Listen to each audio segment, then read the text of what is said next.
Lots happening in the world of Chelsea Football Club and updates to talk to you about. Thomas Tuchel has just finished speaking in his pre-match press conference for Chelsea versus Juventus, or shall I say Juventus versus Chelsea, in the Champions League. Ooh la la! We've been positive about this in the sense of, well, not positive is maybe the word, but the fact how Juventus are missing Paulo Dybala and Alvaro Morata, we thought, you know what? Great. Paulo Dybala is an amazing player. Sod's law Morata scores against Chelsea. The narrative is there, and he has been scoring goals for Juventus. Both those players being out gave Chelsea a massive advantage, but it turns out we have 4 key players out. And 3 key players, but I'm going to say 4th because the 4th could be utilised. And we're going to reflect on what's happening with those 4 players and where they're at and when they could return. We've got N'Golo Kante, Reese James, Mason Mount, rather frustratingly, and of course Christian Pulisic. I do also want to talk about how Juventus set up and what we could expect and who's going to be in their front line for the game tomorrow evening, without, of course, the aforementioned Alvaro Morata and Paulo Dybala. Guys, please do consider subscribing only if you want to, if you enjoy the content. But let's see if we can get a bunch of likes on this video. Please do drop a like. Hey, it helps me out a lot. Thanks for, clicking that oh so sweet like button. Right, let's start off with Reece James. So he did his ankle sprain, against Manchester City. He came off, we all remember it, and to be honest, I think we really suffered from his absence in that game since he came off, because we had no one really getting behind Grealish, and the constant service that he would have provided to Romelu Lukaku was then off the pitch. So, right wing back, dynamic, probably first choice against big teams, out injured with an upper ankle sprain, and people are talking, you've got doctors on the internet, like sports doctors reflecting on this injury, saying 1 to 2 months. Now, it's positive news when it comes to Reece James, because Thomas Tuchel just said it's about pain management at the moment, which sort of infers that they've done scans and there's not real damage there. And he said he expects him to be out for at least another week. With a player that wants to generally come back and he's young, that sounds like he's going to be out for a week, rather than 1 to 2 months. Hell, that is really positive news for Reece James. Especially, with all these big games coming up. Yes, the international break's coming up, but still massively positive for Reece James that he'll only be out for about a week with what looked like, for a while, a really bad injury. Moving on to Christian Pulisic, who Tuchel confirmed, yes, he's still injured. It's a weird one with Christian Pulisic. He didn't really give any specific updates on him. Just a player that's been out for a while. That's really causing a little bit of debate online between Chelsea fans, because Christian Pulisic, lest we forget, was talismanic for a time after, I think, the first lockdown or something. Under Frank Lampard, he absolutely exploded. He's just turned 23. He's still super young, but he's just never fit. He looks like he's built for the Premier League. He doesn't matter getting hit, which is great. You ought to be able to deal with the physicality of English football. But he's so fast and dynamic, and not only that, he's got a touch of the Timo Werners, as in running in behind. But Christian Pulisic can dribble.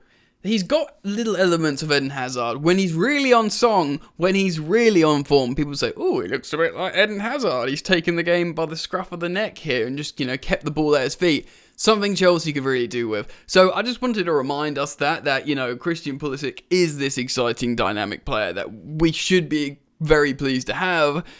It's just injuries that are causing a big problem. Moving on to Chelsea's player of the season, Mason Mount, a player that we seemingly really did miss against Manchester City. Not having that player to counter-press in the middle and final third. Not only counter-press, but also link the midfield with the attack.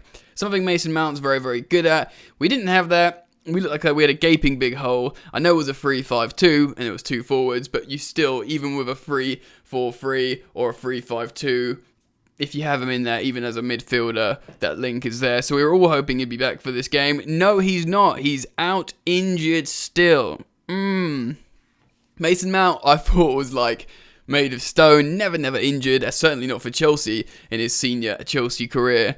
And he's out, which is rather worrying, but it doesn't sound like it's too serious. It just sounds like he's still out injured, so therefore we won't expect to see him play in the Champions League midweek.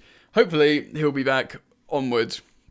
Very important player to us, of course, and I think his absence will make that more and more apparent. So very, very big one indeed. Moving on to the fourth and final absentee, and yes, another big one. I didn't put him in my predicted starting lineup anyway. I did put Mason Mount. I guess you'd have to replace him with Timo Werner. N'Golo Kante is tested positive, so he's ill by all accounts. Loads of talks about to Thomas Tuchel about taking the jab, which I'm not going to get into here on this channel. But yeah, he's out ill, he's quarantining, and that's rather frustrating because even if he didn't start against Juve, what a player to bring off the bench and he looks lately. Kante looks better off the bench, or maybe starting in it too. I don't know, but off the bench he's always really effective. He just comes on and just sorts everything out. So that would have been a great asset, a great tool, a great weapon to have at the old lady against Juventus. So that's frustrating. So the midfielders we can imagine to feature will probably be Kovacic, Jorginho, and fingers crossed, touch wood, a little bit of Ruben Loftus-Cheek, who's looked great. Maybe he'll be the player off the bench again. I doubt he'll start, boys and girls. I know we all want him to, and it will be, well, whether we all want him to, it would be an exciting thing to see Loftus-Cheek in the lineup. Like, ooh, that's a bit different. He's been playing well recently. This is exciting. More likely to come off the bench, but still massive for Ruben, featuring in this Chelsea side when not many people gave him a chance. And, could be playing in the Champions League again. Incredible against Juventus, a massive opponent. So yeah, those are the four players. There was some more talk with Thomas Tuchel about how Chelsea need to tailor their style of play a little bit more to Romelu Lukaku because he is so good at something, being a focal point of a striker, an elite striker. And I don't mean a hold-up man, I mean a reference point, essentially. That's the better term. So Chelsea needing to adapt how they play to said reference point in Romelu Lukaku. It's interesting and...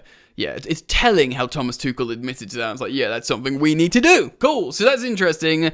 Let's talk about our opponent then tomorrow evening. Juventus! They had a really difficult start to the season. They lost their first 3 games or something like that. They've won 2 or 3 games now, including against Malmö, of course. They won last time out against Sampdoria.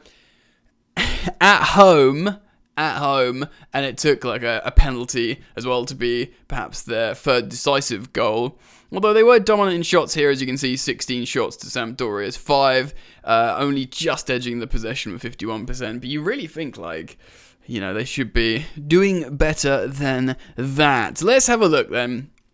Of course, in this goal, look at that. I mean, look at the goal scorers alone. Serious quality there. Dybala, Bonucci, and Locatelli. Locatelli, of course, being one of the sensational players of Euro 2020. So we're going to have a look at their lineup. I mean, their back line says itself. Juan Cuadrado, ex-Chelsea. I mean, he can play as a right winger, very offensive right back, especially in a 4-4-2 and not as a wing back.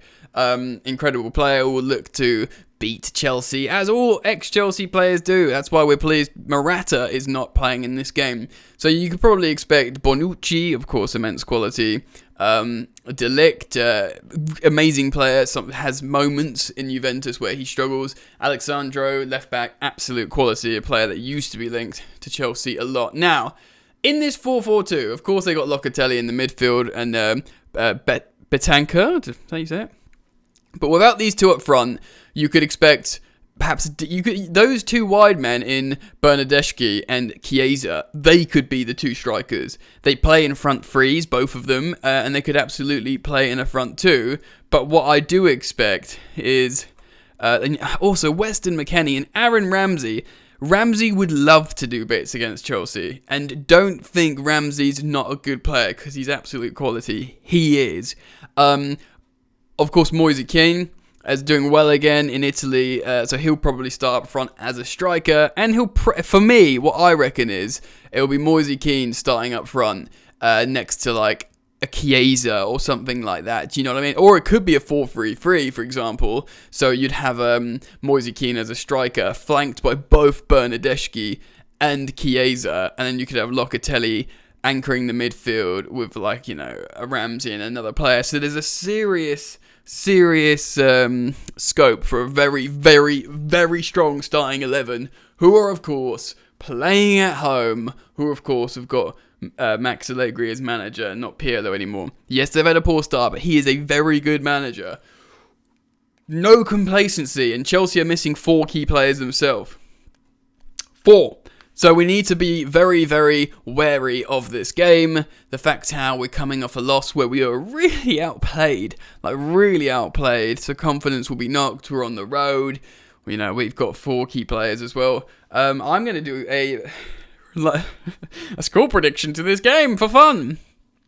A lot of people are saying, certainly before this information of our absentees, people are like, they're missing, Dybala and Morata. Chelsea are going to batter them 3 or 4-0. I don't think so. I don't think so. So I think Chelsea, I'm going to predict a win, but I'm going to say 2-1 to the Chelsea. And I'll be very, very happy if we win away at Juventus 2-1. A draw is a good result. Let's be real. A Champions League campaign, the 2 biggest sides in the group, you're away at the other one, you get a point. That is good. That is good. But I'm going to predict a win. Be positive. Bounce back 2-1. What do you guys think? Give me your score predictions down in the comment section below. Let me know what you think. Drop a like on the video if you want to show your support to me. That means a lot. Thank you, friends. Thank you so much. Consider subscribing. Keep it locked with the bell notifications icon because I upload content all the time, both here at the desk and heavily edited versioned videos at the wall. So, a bit of both. Thank you guys for hanging out with me today. See you very, very soon. Enjoy the football. See you later.